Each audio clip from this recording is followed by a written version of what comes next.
I'm Daniela Harrison, 35, with a Harvard MBA that gathers dust while I run HR at Pinnacle Industries.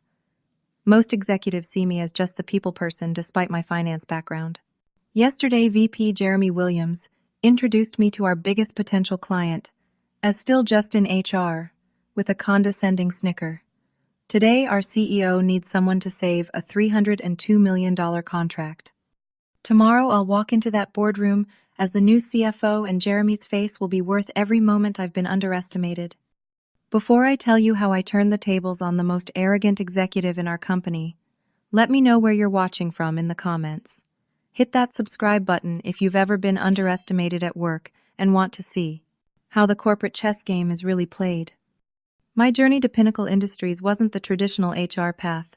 After graduating from Harvard Business School, with a focus on corporate finance and organizational psychology, I spent 5 years at Goldman Sachs, then another 3 at McKinsey. My colleagues were surprised when I pivoted to human resources, but I had my reasons. I'd seen how toxic leadership could destroy even the most profitable companies from within. I wanted to build workplace cultures where talent thrived, rather than simply helping the wealthy become wealthier. Pinnacle Industries seemed perfect on paper. A tech manufacturing company valued at $11 billion with cutting-edge products and a reputation for innovation. Their glossy recruiting materials showcased diverse teams' competitive benefits and a supposed commitment to work-life balance. The reality inside those gleaming glass headquarters told a different story. From my first week as Executive Director of Human Resources, I noticed the disconnect between executive leadership and everyone else. The C-suite occupied the top floor of our Seattle headquarters, rarely venturing down to the other 4 floors, where actual work happened. Employee satisfaction surveys revealed alarming patterns: high turnover in key departments, complaints about communication, and widespread frustration with decision-making processes. At the center of these issues stood Jeremy Williams, Vice President of Operations. Tall, perpetually tan, with perfectly coiffed silver hair and custom Italian suits, Jeremy looked every inch the corporate success story. Yale undergraduate, Wharton MBA, and 20 years climbing corporate ladders by stepping on others' fingers. He commanded the largest department budget and never let anyone forget it. "Daniela, darling," he would say in meetings, "while I appreciate HR's input, we're discussing actual business metrics here." The subtle emphasis on actual never escaped me or the other executives, who would shift uncomfortably but never contradict him. In stark contrast stood our CEO, Margaret Palmer, a self-made tech pioneer who had founded Pinnacle 20 years ago. Margaret possessed both brilliance and genuine concern for the company's people. She had recruited me personally, recognizing the need for transformation in company culture. "We've grown too fast," she confided during my interview. "I need someone who understands both the human and financial sides of this business to help realign our values." Though she wielded ultimate authority, Margaret was often pulled in too many directions to counter Jeremy's day-to-day influence. My closest ally quickly became Allison Taylor, my executive assistant who had worked at Pinnacle for 7 years. With her encyclopedic knowledge of company history and razor-sharp observation skills, Allison provided insights I couldn't have gained otherwise. "Jeremy wasn't always this bad," she explained during my first month. "His department delivered consistently until about 2 years ago. Since then, he's become increasingly territorial and secretive, especially about operational expenses." Frank Chen, our Chief Technology Officer, represented another challenge. Brilliant but conflict-averse, Frank had aligned himself with Jeremy, creating a powerful voting bloc in executive decisions. Their departments controlled 70% of company resources, which they protected fiercely. Rounding out our executive team was Richard Cooper, our Chief Financial Officer. At 63, Richard had announced his plans to retire within the year. Respected for his integrity and institutional knowledge, he rarely challenged Jeremy directly, but would occasionally raise an eyebrow at particularly dubious financial projections.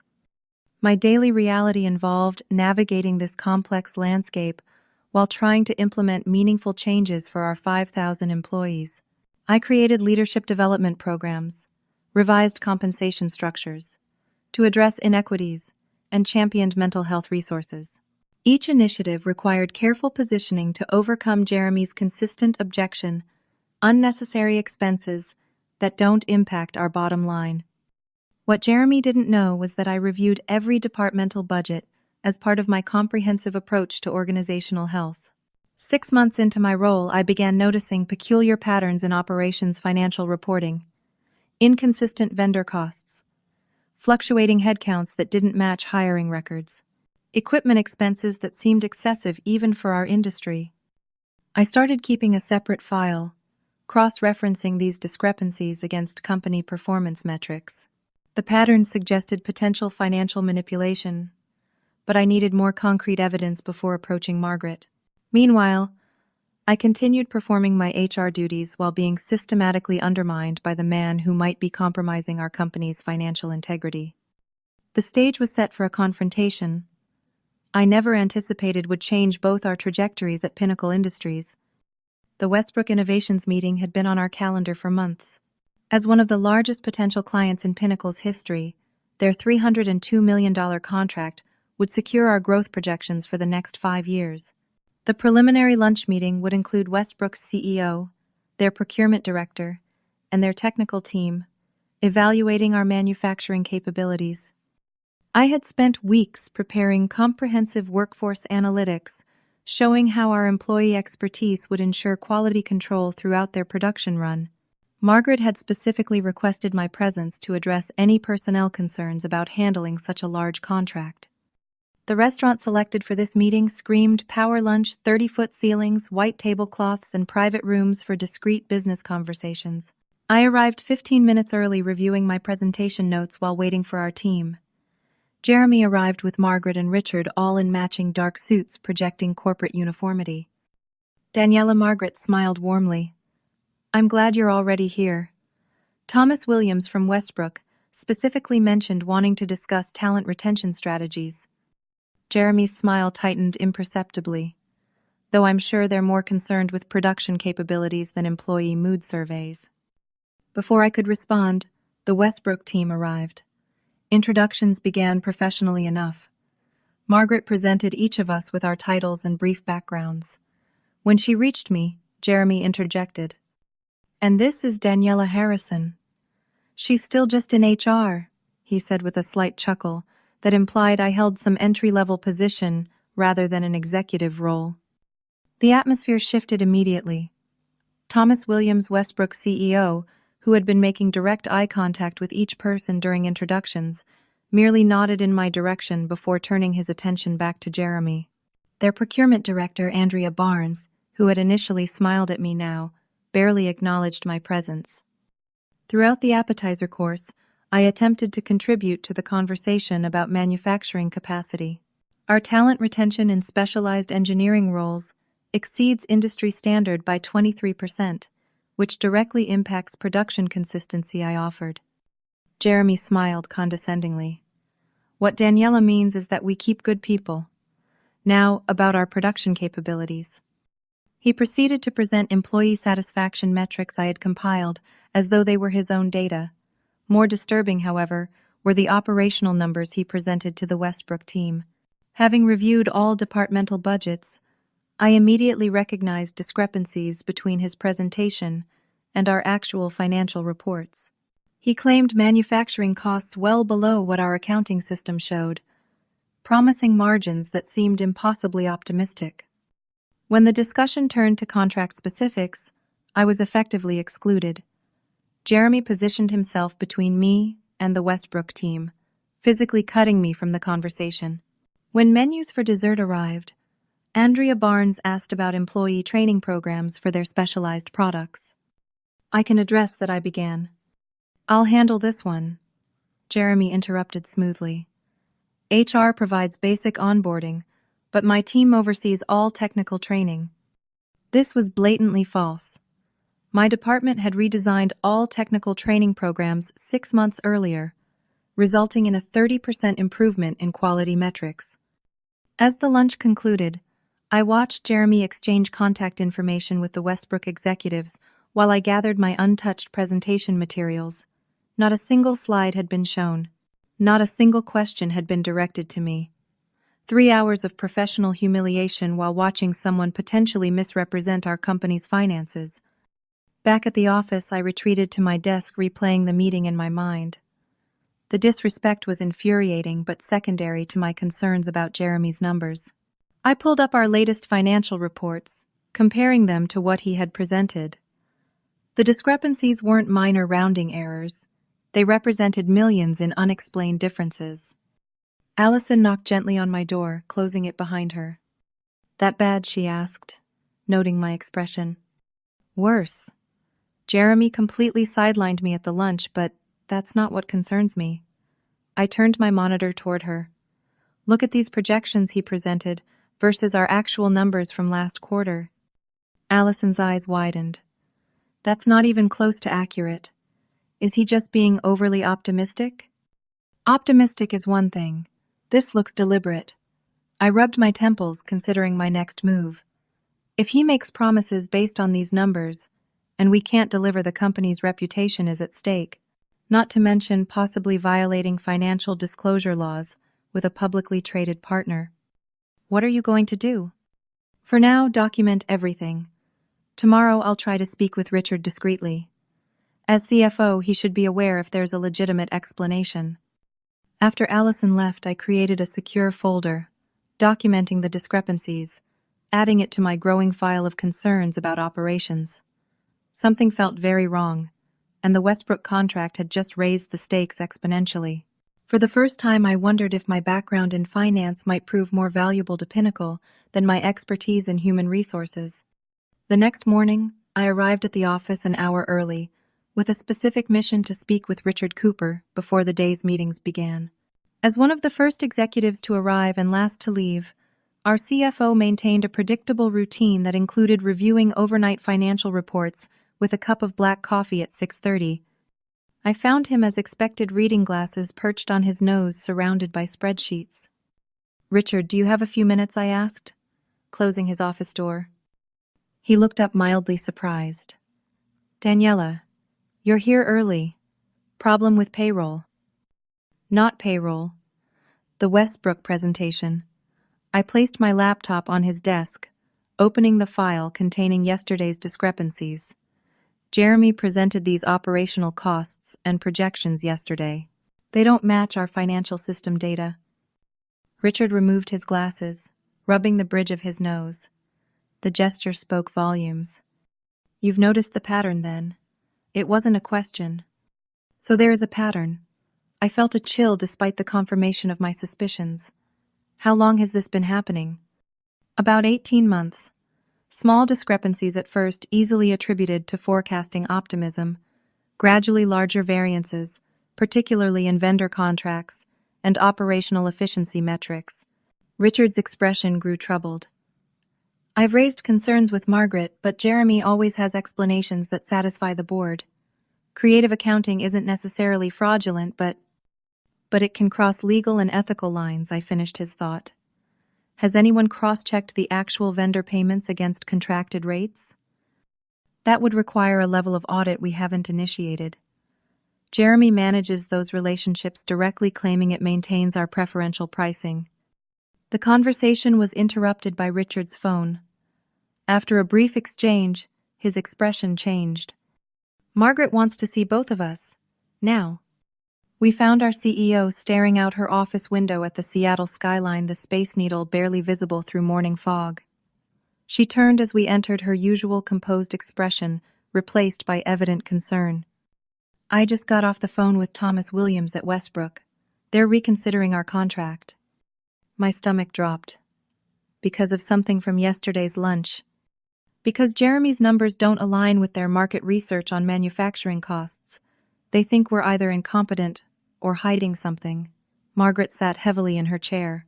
"The official review meeting is tomorrow. They're bringing their full executive team and financial analysts." Richard cleared his throat. "Margaret, Daniela just showed me some concerning discrepancies in yesterday's presentation." For the next 20 minutes, we laid out the pattern of financial inconsistencies in operations. Margaret listened intently, occasionally asking clarifying questions. When we finished, she remained silent for a long moment. Where is Jeremy now? Client meeting in Portland. Returns this evening, Richard answered. Good. We need to talk without him present. She turned to me. Daniela, your background before HR was finance, correct? Yes. Corporate finance at Goldman. Then strategic consulting at McKinsey. Margaret nodded slowly, as though confirming something to herself. We have a serious problem and limited options. Westbrook wants to see completely transparent financials tomorrow. Richard has a family emergency and needs to fly to Chicago this afternoon. Richard looked startled. I do. Yes, Richard, your sister has taken ill. Margaret's pointed look conveyed the fabricated nature of this emergency. You'll need to appoint someone to represent finance in tomorrow's meeting. Understanding dawned on his face. Of course. In my absence, I would typically designate my deputy, but Justin is also out at the Frankfurt conference. I watched this exchange with growing comprehension of their direction. Margaret turned to me. Daniela, your financial background combined with your familiarity with our operations puts you in a unique position. Would you be willing to step in temporarily as acting CFO for this meeting? Despite anticipating this question, hearing it spoken aloud sent a jolt through me. This wasn't just about presenting numbers. This was an opportunity to expose Jeremy's manipulations and potentially save the company from a disastrous contract based on falsehoods. I would need complete access to all financial systems and records effective immediately, I said. Done, Richard responded. I'll have IT update your permissions this morning. And I would present actual numbers, not whatever version Jeremy has prepared. Full transparency with Westbrook. Margaret nodded. That's exactly what's needed. But understand what you're stepping into. Jeremy won't take this well. I'm aware. The magnitude of this confrontation loomed before me. One more condition: I need Allison reassigned to assist me for the next 24 hours. She knows where the bodies are buried, so to speak. Granted. I'll have legal standing by as well. Margaret stood, signaling the meeting's conclusion. I'll announce the temporary changes this afternoon. Richard, prepare the necessary documentation for the transition. As we left Margaret's office, Richard placed a hand on my shoulder. The financial records in the secure server contain everything you'll need. Pay particular attention to the vendor validation reports. That's where I suspect you'll find the largest discrepancies. He paused. Be careful, Daniela. Jeremy has powerful allies on the board. I'm not looking to start a war, Richard. I just want the truth presented. His smile held a mix of concern and approval. Sometimes the truth is the first casualty in corporate warfare. You may not be starting a war, but you're certainly stepping onto the battlefield. By noon, Allison and I had secured a conference room away from main traffic, converted it into a financial war room, and begun the process of reconstructing accurate operational costs. IT had granted my elevated access and financial systems that had previously been viewable, but not navigable, now opened before me. Focus on vendor contracts first, I instructed Allison. Pull everything related to manufacturing components for the Westbrook specifications. As the hours progressed, the evidence mounted. Jeremy had systematically presented optimistic projections as established costs. Vendor discounts, shown as secured, were actually contingent on volume thresholds we hadn't consistently met. Operational efficiencies claimed as standard were actually best-case scenarios achieved only under perfect conditions. Most concerning, several major component suppliers showed two different contracted rates, the official rate in our procurement system and a higher rate that had actually been paid according to accounting records. The difference, millions of dollars annually, had been obscured through a complex allocation system spread across multiple budget categories. This goes beyond creative accounting, Allison whispered, though we were alone in the room. This looks like deliberate misrepresentation. I nodded, capturing screenshots and creating a comprehensive presentation with actual numbers, documentation sources, and realistic projections. The question is why? What does Jeremy gain from making operations look artificially efficient? His bonus structure, Allison replied immediately. 40% of his compensation is tied to operational efficiency metrics, and the board approved his department expansion based on these supposed cost savings.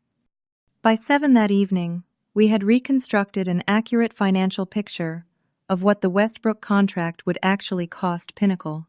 The margins would be tighter than Jeremy had presented, but still profitable, and most importantly, achievable. When Margaret stopped by for an update, her expression grew increasingly grave as I walked her through our findings. This presentation has 2 versions, I explained. The first shows accurate numbers without pointing fingers.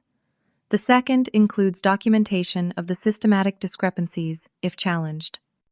Margaret nodded slowly. Lead with the first. Have the second ready. She studied me for a moment. Are you prepared for Jeremy's reaction? He won't go down without a fight. I thought about years of being underestimated, of watching less qualified men take credit for women's work, of being introduced as still just in HR, despite my qualifications and contributions. I'm prepared, I assured her, feeling a calm certainty settle over me. Tomorrow we'll let the numbers speak for themselves. After Margaret left our makeshift war room, I sent Allison home to rest before tomorrow's confrontation. Get some sleep. Tomorrow will be intense. What about you? She asked, gathering her things. I need to review the tax implication models and practice the presentation. I managed a tired smile. Plus, I need to figure out what the acting CFO wears to her first executive showdown. Alone in the conference room, surrounded by financial documents, I felt a strange mixture of anxiety and exhilaration.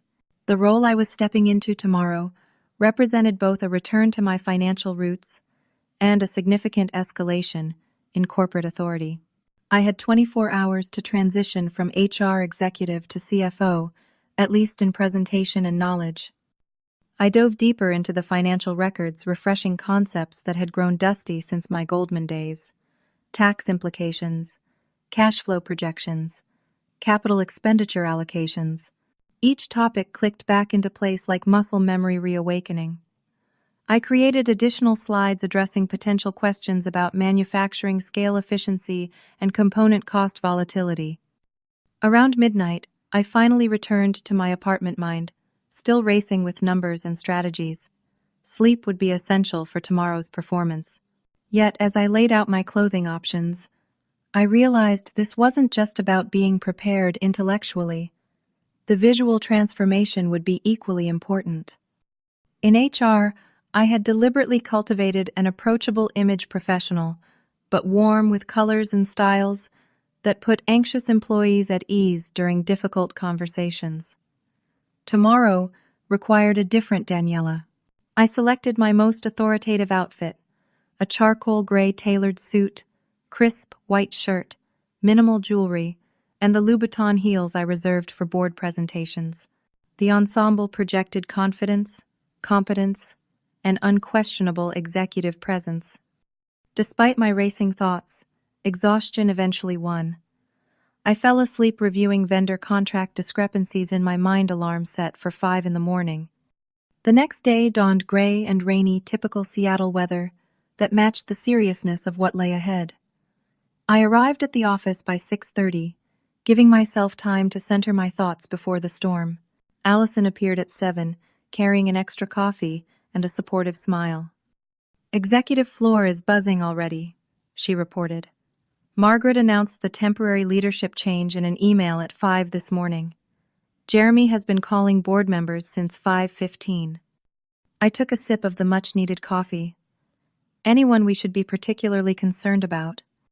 2 directors have requested private meetings with Margaret before the Westbrook presentation.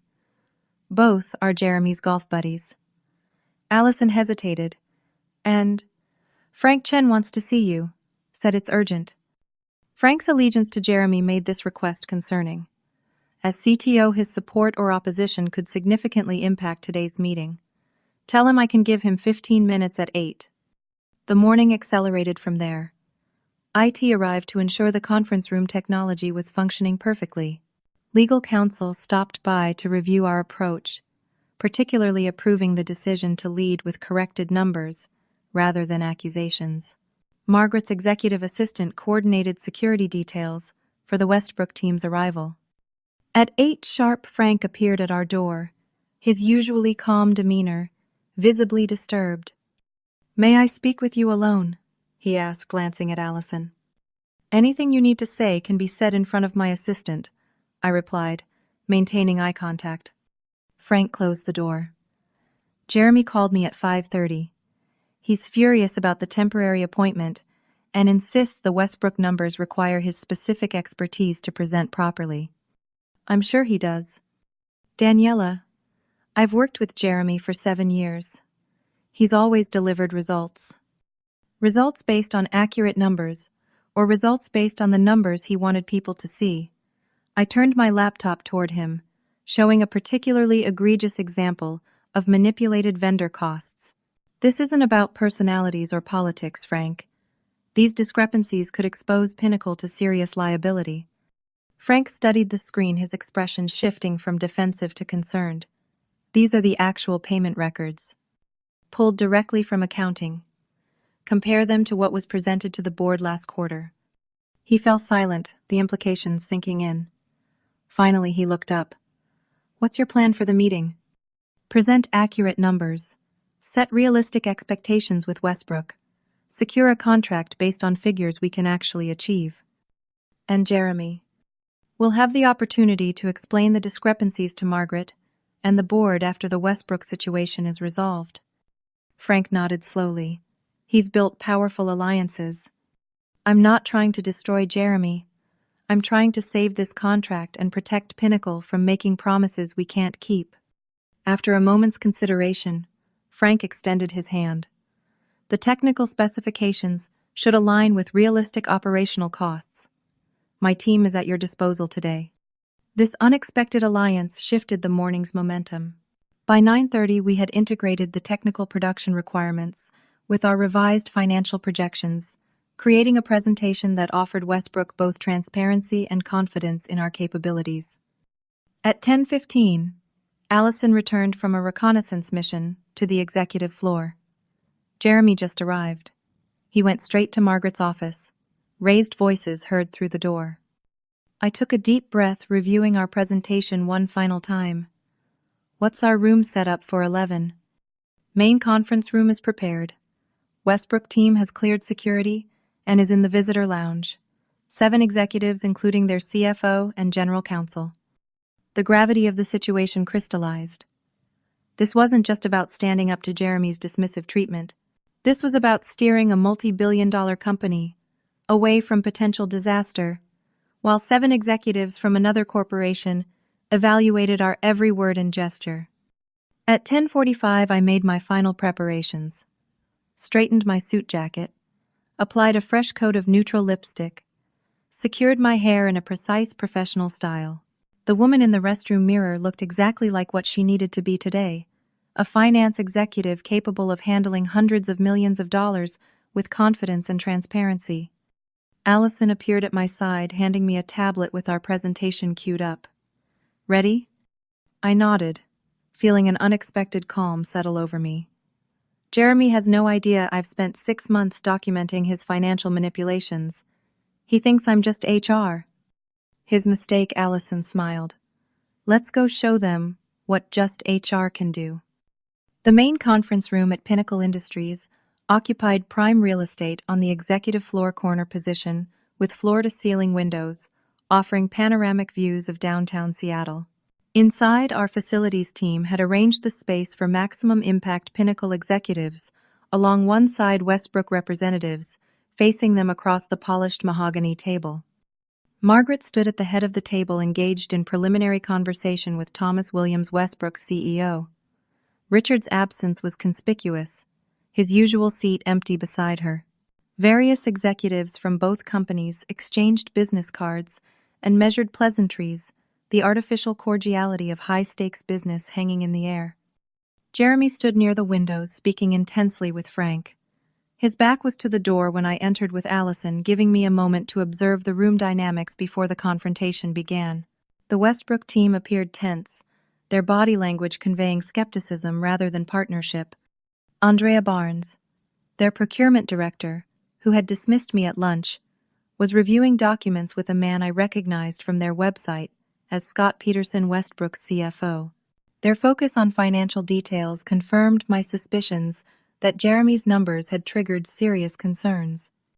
Margaret noticed my arrival first, her expression conveying both relief and apprehension. "Ah, here she is now." She extended her hand toward me, drawing the room's attention. "Everyone please welcome Daniela Harrison, who will be serving as our acting chief financial officer for this presentation." Jeremy spun around, his practiced smile freezing in place. The shock in his eyes lasted only a fraction of a second before he controlled his expression, but it was unmistakable and deeply satisfying. Acting CFO Thomas Williams looked confused. I understood we would be meeting with Richard Cooper. "Unfortunately, Richard had a family emergency," Margaret explained smoothly. "However, we're fortunate that Daniela has extensive financial background from Goldman Sachs and McKinsey before joining our executive team. She spent the night preparing comprehensive financials for our discussion." Scott Peterson from Westbrook studied me with newfound interest. "Goldman and McKinsey. What brought you to Pinnacle's HR department?" Before I could answer, Jeremy interjected, moving toward the seat beside Margaret. "Daniela has indeed been a valuable addition to our HR team. However, given the technical nature of today's discussion, perhaps I should lead the operational cost overview while Daniela provides support on workforce projections." His attempt to reassert control was transparent. So was his shock when Margaret gestured to the seat on her other side. "Daniela will lead our financial presentation today. Jeremy, you'll have opportunity to address specific operational questions as they arise." The subtle power shift reverberated through the room. Jeremy reluctantly took a seat farther down the table, while I placed my materials at the position of authority beside our CEO. As I organized my presentation notes, I caught Andrea Barnes whispering to her colleague, her expression now curious rather than dismissive. "Thank you all for returning for this detailed review." I began, my voice steady and authoritative. "Before we discuss specific contract terms, I want to ensure we have shared understanding of the financial framework for this partnership." I activated the main screen displaying our first slide, a comprehensive breakdown of manufacturing costs based on Westbrook's specifications. You'll notice these figures differ somewhat from yesterday's preliminary discussion. After careful review, I've updated all projections to reflect our actual production costs, verified against historical data from similar manufacturing runs. Jeremy shifted in his seat, his discomfort evident. Thomas Williams leaned forward, comparing the screen to documents before him. "These unit costs are 19% higher than what was presented yesterday," he noted, his tone carefully neutral. "Yes. Yesterday's numbers reflected theoretical best-case scenarios rather than actual sustainable production costs. I maintained direct eye contact, offering transparency rather than apology. Today's figures represent costs we can confidently commit to in a binding contract." Scott Peterson, Westbrook's CFO, studied the breakdown intently. "What accounts for the most significant variances?" I advanced to the next slide, showing component sourcing costs. 3 primary factors. First, actual vendor contracts for specialized components at guaranteed volume levels. I highlighted the relevant sections. Second, realistic labor projections including specialized engineering oversight. Third, quality control processes necessary for components at this specification level. For the next 20 minutes, I methodically presented accurate financial projections, addressing questions with precise data rather than vague reassurances. When technical specifications arose, I deferred appropriately to Frank, who supported the revised timelines and quality measures. Jeremy remained uncharacteristically silent until I reached the production timeline slide. "These manufacturing milestones add 4 weeks to the schedule we discussed previously." He finally interjected, his tone conveying professional concern, while his eyes flashed warning at me. "They reflect realistic production capabilities," I replied calmly. "I've verified these timelines with 3 shift supervisors and our production scheduling system." Jeremy's jaw tightened. "As VP of Operations, I can assure our partners at Westbrook that we can meet the more aggressive timeline I outlined yesterday. The moment had arrived. I could either back down or directly challenge his authority in front of both companies' leadership. I chose a third approach. Perhaps you could walk us through specifically how you plan to achieve that acceleration, Jeremy. Which processes would be modified from standard procedure? The question was professional, reasonable, and impossible for him to answer truthfully without revealing his previous misrepresentations. Various proprietary efficiency measures my team has developed, he replied vaguely. Could you share the documented results from previous implementations of these measures? I pressed gently, particularly for components in the same specification category. Thomas Williams intervened before Jeremy could respond. I appreciate enthusiasm for aggressive targets, but we prefer realistic commitments. Daniela, please continue with the timeline you verified. Jeremy's face flushed slightly as I returned to the presentation. The power dynamic had shifted palpably, his authority undermined, not by direct accusation, but by specific data he couldn't refute without admitting previous fabrications. As the presentation continued, Westbrook's team gradually relaxed their questions, evolving from skeptical challenges to constructive partnership discussions. When I reached the final financial slide, showing healthy, though not exaggerated profit margins, Scott Peterson nodded with professional respect. These projections align much more closely with our market research. I appreciate the transparent approach. The atmosphere shifted decisively when Andrea Barnes addressed me directly. Daniela, regarding the specialized engineering team you mentioned, could you elaborate on your retention strategies for these high-demand positions? That's been a challenge across the industry. The procurement director who had ignored me completely yesterday was now seeking my expertise specifically. I outlined our technical talent retention program, noting the industry-leading 91% retention rate for specialized engineers. Perhaps most importantly, I concluded these realistic financial projections ensure we won't face margin pressures that typically lead to corner cutting or staff reductions mid-project. Sustainability in both financial and workforce planning is our priority. Thomas Williams exchanged glances with his team, a silent communication passing among them. I think we've covered the critical financial aspects thoroughly. Could we take 10 minutes to confer privately? Of course, Margaret agreed. We'll step out and give you the room. As our team filed into the hallway, Jeremy positioned himself beside me, his voice low and tight. What the hell do you think you're doing? Presenting accurate financial data, I replied calmly. Something that should have happened yesterday. You've deliberately undermined me in front of a $300 million client. I've corrected misleading information before it created legal and financial liability for Pinnacle. I maintained professional composure despite his looming presence. The questions about your numbers were already there. I provided answers that restored their confidence. Margaret approached before he could respond further. Jeremy, could I speak with you privately? Her tone made it clear this wasn't optional. As they stepped away, Frank moved beside me. That was impressively handled. Factual without being accusatory. The facts speak for themselves, I replied. Thank you for backing up the technical assessments. The numbers make sense with the actual production requirements. He hesitated.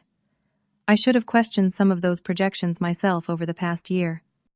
Before I could respond, the conference room door opened. Andrea Barnes appeared, gesturing to Margaret. We're ready to continue. We returned to find the Westbrook team rearranged legal counsel, now positioned prominently beside their CEO. Thomas Williams addressed Margaret directly. We've reviewed the revised projections and timeline. While they differ from yesterday's preliminary figures, we find today's presentation more credible and aligned with our expectations. He turned to me. We would like to proceed with contract discussions based on the framework Daniela has presented. The validation sent a wave of relief through me, quickly followed by professional focus on next steps. Excellent, Margaret replied. We can move to specific terms immediately. Thomas hesitated. Actually, we'd prefer to work directly with Daniela's team on the financial structure before bringing in operational details. Perhaps we could continue with just your finance and legal representatives for the remainder of today. The implication was clear. Jeremy's presence was no longer desired in these negotiations. Margaret processed this diplomatic exclusion smoothly. Of course. Daniela will lead our team for the financial framework discussions. She turned to Jeremy. Perhaps you and Frank could prepare the technical specification reviews for tomorrow's session. Jeremy's expression remained professionally neutral, but the muscle pulsing in his jaw betrayed his fury. Certainly he managed gathering his materials with deliberate calm. As he and Frank departed, the atmosphere in the room noticeably relaxed. Scott Peterson moved to sit directly across from me. Now that we've established realistic baseline figures, let's discuss payment milestone structures. For the next 3 hours, I led Pinnacle's negotiating team through detailed financial terms, drawing on my Goldman experience to secure favorable conditions while maintaining the transparency that had rebuilt Westbrook's confidence. By late afternoon, we had established the framework for a contract both companies could execute successfully. As the meeting concluded, Thomas Williams shook my hand firmly. I look forward to working with you throughout this partnership, Daniela. Your approach today salvaged what could have been a problematic relationship. After the Westbrook team departed, Margaret remained in the conference room with me as others filed out. You did exactly what needed to be done, she said once we were alone. The board chair has requested a full briefing on the financial discrepancies tomorrow. Will Jeremy be present? He's been placed on administrative leave pending review. Margaret's expression was complicated relief mixed with disappointment. His office is being secured as we speak. The magnitude of what had transpired finally registered fully. In 24 hours, I had transformed from dismissed HR executive to acting CFO, who had secured a 9-figure contract and initiated the downfall of a powerful, manipulative VP. What happens next? I asked. Margaret considered me thoughtfully. That depends partly on you. Richard's retirement was already planned. We now have an acting CFO who performed extraordinarily under pressure. The implication hung in the air between us, a potential permanent transition from HR to the financial leadership of a multi-billion-dollar corporation. I'll need time to consider that, I replied honestly. Margaret nodded. Take the evening to process. Tomorrow will bring its own challenges. She gathered her things, pausing at the door. By the way, still just in HR, makes a rather impressive CFO. Alone in the conference room where corporate history had been rewritten, I allowed myself a moment of personal satisfaction. The journey from dismissed to decisive had taken exactly 24 hours. Jeremy's face when I walked in as acting CFO had indeed been worth every moment of underestimation. But the victory wasn't about personal vindication. It was about standing for accuracy, transparency, and integrity when easier paths were available. Tomorrow would bring board inquiries, possible legal ramifications for Jeremy's actions, and decisions about my own professional future. For tonight, I had one simple task. Call Allison and tell her we'd secured the contract based on honest numbers and realistic commitments. The corporate chess game had reached check, though not yet checkmate. The morning after our confrontation with Westbrook arrived with unexpected sunshine breaking through Seattle's typical cloud cover. The meteorological shift seemed appropriate for the dramatic changes unfolding at Pinnacle Industries. I arrived early, having slept surprisingly well despite the previous day's intensity. The security guard's greeting contained new respect. "Good morning, Miss Harrison," rather than the usual "Morning, Daniela." News traveled fast in corporate environments. Allison waited at my office door, coffee in hand, an expression uncharacteristically excited. "The contract is signed," she announced without preamble. Westbrook's legal team worked overnight. $302 million, with the first milestone payment already processed. "That was fast," I remarked, unlocking my door. Apparently they had another vendor ready, if we couldn't provide acceptable terms. Once you corrected the financial framework, they wanted to lock it down immediately. She followed me inside. "Also, Margaret wants to see you at 9. Her assistant said, and I quote, "Before the board meeting, not about the board meeting." I checked my watch, 7:30. That gives me 90 minutes to prepare for whatever's coming next. Already handled. Allison placed a folder on my desk. Complete documentation of all financial discrepancies identified in operations over the past 18 months. Supporting evidence for each instance. Timeline of escalation attempts by various departments. And testimonials from 3 financial analysts who raised concerns to Jeremy and were subsequently reassigned. I stared at her in amazement. How did you compile all this overnight? I didn't. I've been building this file for 7 months. She smiled slightly at my surprised expression. I worked in operations before HR. Witnessed the beginning of the pattern. When you started documenting irregularities, I realized someone with authority might finally address it. This revelation shifted my understanding of the past 6 months. You've been preparing for this confrontation all along. Preparing for someone to stand up to him, yes. I hoped it might be you. Allison's typically professional demeanor softened. People underestimate HR executives at their peril. At 9 precisely, I knocked on Margaret's office door folder tucked under my arm. Come in, Daniela. Margaret sat behind her desk looking simultaneously exhausted and energized. Please close the door. I complied, taking the offered seat across from her. The board meeting at 10 will address the Jeremy situation formally, she began. Before that occurs, I wanted to discuss your role going forward. I assume I'll return to HR once this situation stabilizes, I replied. That's one option. Margaret leaned forward. The other is a permanent appointment as Chief Financial Officer. Though this possibility had been implied yesterday, hearing it stated explicitly sent a jolt through me. That's a significant shift. 1. You're qualified for, as yesterday demonstrated conclusively. Your financial background, combined with your understanding of organizational dynamics, offers a perspective our executive team critically needs. She paused. Richard has agreed to extend his transition period to train you if you accept. What about HR leadership? The cultural transformation we've begun is still fragile. You could oversee both departments temporarily while we search for your replacement in HR, or you could recommend an internal promotion. Margaret smiled slightly. Though finding someone with your particular combination of skills won't be easy. I need to consider carefully before deciding, I said. This wasn't what I envisioned when I joined Pinnacle. Take the day. The board will want your testimony regardless of your decision about the role. She glanced at her watch. They're gathering now in the main boardroom. Jeremy has been summoned with his attorney.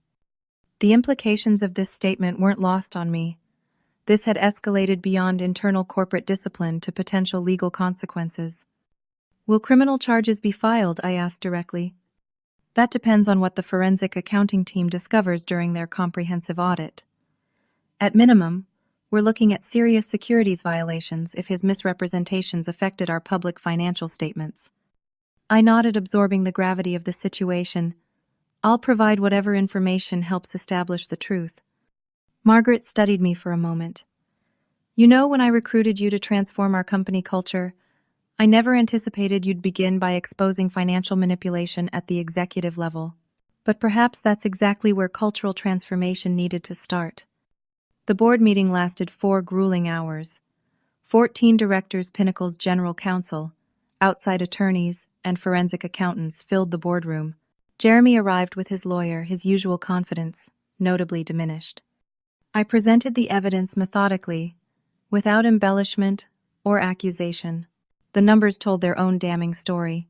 Systematic manipulation of operational costs, misrepresentation of vendor, contracts efficiency metrics, manufactured to trigger performance bonuses. Jeremy's defense that he had used aspirational targets rather than concrete figures crumbled when confronted with emails showing he had directly instructed financial analysts to adjust reports for board presentations. By meeting's end, the board had unanimously voted to terminate his employment and cooperate fully with any subsequent regulatory investigation. As security escorted Jeremy from the building that afternoon, I watched from my office window, feeling no satisfaction in his downfall. The victory wasn't seeing someone else fail. It was in standing for integrity, even when doing so carried professional risk. The following weeks brought whirlwind changes to Pinnacle Industries. A company-wide audit revealed the full extent of Jeremy's manipulations, nearly $28 million in misrepresented costs over 2 years. The SEC opened an inquiry. 3 of Jeremy's direct reports resigned, rather than face investigation. Through it all, I maintained dual roles, continuing HR leadership while working closely with Richard to assume CFO responsibilities. The decision had come more easily than expected. Finance had always been my foundation. Adding human understanding to financial leadership offered a unique opportunity to transform corporate practices from the inside. Westbrook proved to be the ideal first client under this new leadership approach. Their weekly progress meetings included not just production metrics but also workforce sustainability measures. When I presented our first quarterly review, showing numbers exactly aligned with projections, Thomas Williams remarked that consistency and transparency build stronger partnerships than optimistic promises. Within Pinnacle, the cultural shift happened gradually, then suddenly. Frank Chen, once Jeremy's ally, became a vocal advocate for cross-departmental transparency. Financial analysts who had feared reporting accurate numbers now received recognition for identifying potential issues early. The board instituted new whistleblower protections and anonymous reporting channels. Margaret and I established monthly open forums where employees could question executive decisions directly. Attendance grew from a skeptical few dozen to hundreds participating in person and virtually. Trust once broken began the slow process of rebuilding. 3 months after the confrontation, Richard officially retired with a company-wide celebration of his 30-year career. At the reception, he pulled me aside. "I worried about leaving Pinnacle after watching what happened under my watch," he confessed. "I should have pushed harder when I first noticed the discrepancies." "You raised concerns through proper channels," I reminded him. "The system itself needed changing." "Which is exactly why you're the right person for this role." He smiled. "The board made it official this morning, by the way. Unanimous vote for your permanent appointment." The news spread quickly. By afternoon, my inbox overflowed with congratulations from colleagues throughout the company. Most meaningful was a handwritten note from a financial analyst who had been sidelined after questioning Jeremy's numbers. "Thank you for making accuracy more important than authority." Perhaps most surprising was Jeremy's eventual resignation from the narrative he had constructed. Facing potential criminal charges, he accepted a plea agreement that included full cooperation with investigators. His statement to the board acknowledged prioritizing perceived success over factual reporting, though he stopped short of a complete admission of fraudulent intent. The press eventually caught wind of the story. Business journals published articles with titles like "From HR to CFO, How One Executive Stand for Transparency Saved a $302 deal." I declined most interview requests, uncomfortable with being portrayed as a corporate hero for simply doing what should be expected, presenting accurate information. 6 months after that fateful Westbrook lunch, I sat in my new CFO office reviewing first quarter results. Pinnacle's financial health had stabilized. The Westbrook contract was proceeding on schedule and on budget. Employee satisfaction scores had risen 27%, while turnover had decreased dramatically. A knock at my door revealed Andrea Barnes from Westbrook in town for our regular review meeting. "Got a minute?" she asked. "Of course." I gestured to the chair across from my desk. "Our meeting isn't until 3. "This isn't about the contract." Andrea settled into the chair, looking slightly uncomfortable. "I owe you an apology. When Jeremy introduced you as still just in HR at that lunch, I completely dismissed you. I'm embarrassed by how quickly I accepted his framing." The acknowledgement touched me more than expected. We all make judgments based on limited information. Yes, but as a woman who's fought for recognition in a male-dominated industry, I should have known better. She shook her head. "Watching you walk into that conference room as CFO the next day was a powerful reminder not to accept other people's limitations of someone's capabilities." "That moment meant a lot to me too," I admitted. Though it wasn't just about the title, it was about finally being in position to ensure accurate information guided our decisions. Well, your accuracy saved both our companies from a potentially disastrous partnership built on false premises. Andrea stood to leave. See you at 3 for the official review. Though I already know the numbers will match exactly what you projected. As she departed, I reflected on the journey from that humiliating lunch to today. The transformation hadn't just been in my job title, but in the company's entire approach to financial reporting and employee value. Pinnacle now recognized that integrity in numbers and respect for people weren't separate corporate values. They were inseparable foundations for sustainable success. The true victory wasn't exposing one executive's manipulation. It was creating systems where accuracy was valued over ego, where expertise was recognized regardless of department, and where doing the right thing wasn't extraordinary, it was expected. 1 year after the day Jeremy introduced me as still just in HR, I found myself addressing 300 business students at my alma mater, Harvard Business School.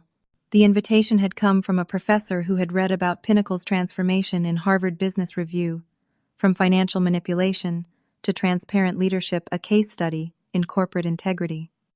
Standing at the podium, I surveyed the ambitious faces before me, men and women who would soon enter the corporate world with their own values and choices to make. My journey from HR executive to CFO wasn't planned, I began. It resulted from a simple commitment to accuracy and respect. Those two values may sound elementary, but in many corporate environments, they require extraordinary courage to maintain. For the next hour, I shared the unvarnished story of that pivotal week at Pinnacle. The humiliation of being dismissed, despite my qualifications.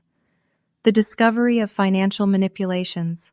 The decision to stand for transparency, even at personal professional risk. And finally, the unexpected opportunity to transform a company's approach to both finance and people. The healing process after years of being undervalued doesn't happen overnight, I explained. For months after becoming CFO, I battled imposter syndrome, despite having literally written the company's financial restructuring plan. Old wounds from being dismissed and underestimated didn't magically disappear with a new title. I described the gradual process of rebuilding my professional confidence, aided by supportive colleagues and tangible results that validated my approach. The weekly meditation practice that helped process lingering anger. The executive coach who helped navigate the transition from advocate to authority figure. The most important lesson wasn't about finance or even corporate politics, I continued. It was about the power of believing in your own worth, regardless of others' perceptions. When Jeremy snickered about me being still just in HR, he revealed his own limitations, not mine. My qualifications and capabilities existed independently of his recognition. This realization had fundamentally changed how I approached leadership. In my dual role overseeing finance and temporarily guiding HR, I instituted practices specifically designed to recognize talent regardless of title or department. Cross-functional project teams now included members from throughout the company, ensuring diverse perspectives informed major decisions. When I finally stood up for accuracy and transparency, something unexpected happened. Others found courage to do the same.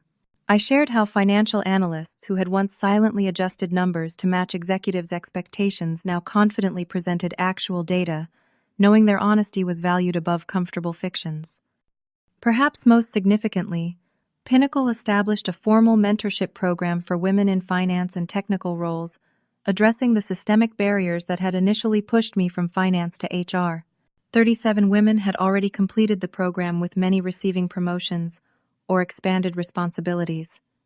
The company culture shift extended far beyond financial reporting practices, I explained.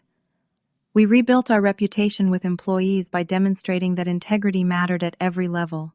Anonymous satisfaction surveys revealed a dramatic change in perception from "executives don't want to hear bad news" to "this company values truth over comfortable fiction."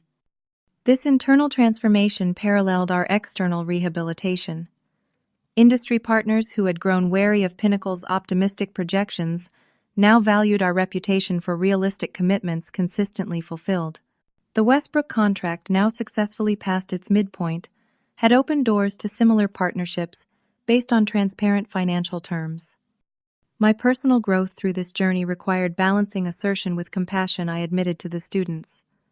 While exposing financial manipulation was necessary, I took no pleasure in Jeremy's downfall. Understanding the pressures that drive unethical decisions helps prevent creating environments where others make similar choices. This perspective had led to unexpected reconciliations within Pinnacle's leadership. Executives who had initially viewed me with suspicion, assuming I sought personal advancement through Jeremy's disgrace, gradually became allies in building a more transparent corporate culture. Frank Chen, once Jeremy's staunchest defender, now led initiatives combining technical innovation with financial responsibility. The industry recognition for our approach came as a surprise, I continued. When the Wall Street Journal profiled Pinnacle's transformation, I realized our experience offered a counter-narrative to the notion that corporate success requires aggressive number manipulation. The article had triggered invitations to speak at industry conferences, opportunities to consult with other companies, implementing transparency initiatives, and eventually a nomination for Financial Executives International's Integrity in Leadership Award. However, I cautioned the students, external validation matters far less than internal conviction. True leadership comes from integrity, not titles or accolades. This truth had crystallized during my most recent meeting with Westbrook's team.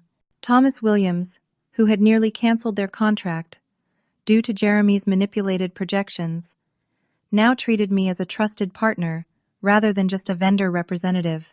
The relationship had evolved from suspicion to collaboration, based entirely on consistent honesty rather than impressive promises. As I concluded my presentation, I shared the reflection that had become my personal leadership philosophy. Your value isn't determined by others' perception. Your qualifications don't disappear when someone fails to recognize them. And your integrity matters most precisely when upholding it carries personal risk. The students' response, a standing ovation, felt less like personal validation and more like affirmation that these principles resonated with the next generation of business leaders. During the reception afterward, a young woman approached hesitantly. "Your story really affected me," she said quietly. "I'm concentrating in finance, but considering switching to HR because I keep getting overlooked in my internships, despite having the highest analytical scores." Her situation mirrored my own early career crossroads. "Both paths have value," I told her. "But don't leave finance because others fail to see your capabilities. Sometimes standing your ground changes not just your future, but the environment itself." As I flew back to Seattle that evening, I reflected on how completely my professional life had transformed in a single year. From dismissed HR executive to respected CFO, from struggling against a toxic culture to helping reshape it, from swallowing humiliation to standing firmly for truth. The greatest lesson wasn't about corporate strategy or financial practices. It was about the courage to reinvent yourself when necessary, while maintaining unwavering commitment to core values. Jeremy's dismissive introduction, "still just in HR," had unwittingly launched a transformation that benefited not just my career, but an entire company's approach to both people and numbers. Tomorrow, I would return to my CFO responsibilities at Pinnacle. The Westbrook contract would require reviewing production milestone achievements. The mentorship program needed evaluation for its second cohort. The board expected quarterly projections reflecting both accuracy and ambition. But tonight, flying above the clouds, I allowed myself to appreciate the journey that had brought me here. From dismissed to decisive, from undervalued to essential, from silenced to leading the conversation about corporate integrity. The true measure of success wasn't the title on my door or even the company's improved financial performance. It was creating an environment where others could bring their full capabilities without diminishment or dismissal, where accuracy mattered more than ego, where "still just in HR" could never again be used to minimize someone's contribution. Have you ever been underestimated in your workplace? What did you do about it? Share your story in the comments below. And if you found value in how I turned my moment of humiliation into professional triumph, please hit that like button and subscribe for more stories about navigating corporate challenges with integrity. Remember, sometimes the person who dismisses you today might be watching you lead tomorrow. Thanks for listening, and may your own professional journey be filled with the courage to stand in your truth.